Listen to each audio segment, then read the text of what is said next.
Uhuru Sasa became a effective model for educating black youth. When I say effective, I mean that one, our young people could read.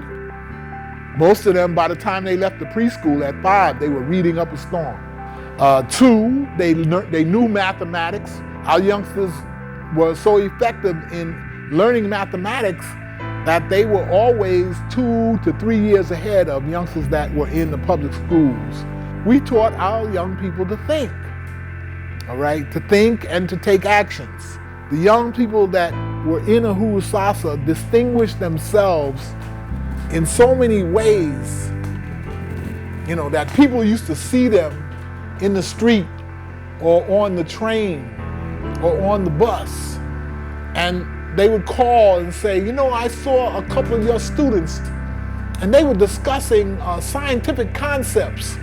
And I asked them, how old are you guys? And they would say, we're 9 or 10. And they would say, well, look, I have a daughter, I have a son. Would you send me an application? I'd be interested in putting my child in that school, And that's how we got students. We didn't do much advertising, newspapers and TV and all that. We didn't do much of that. Our enrollment went up to about 500 in 1977. Most of the kids that came off of word of mouth, all right? There was rarely any fighting among the students at Uhuru Sasa. We had teachers that worked with the students to resolve their disputes internally, so there would be no need for fighting. We taught self-esteem. We taught self-worth. Every student understood that he or her, they were destined for something positive, something great, that they had to prepare their lives and themselves for the destiny that lied ahead.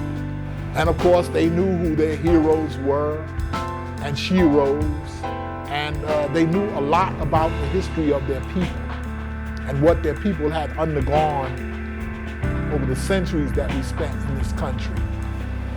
We taught a lot of things about home.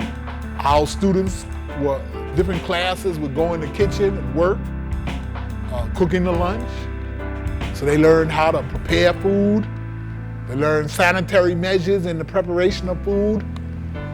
They learned to do work. They learned the honorableness of work. They learned that all work is honorable and never to be to fair work, never to run away from work,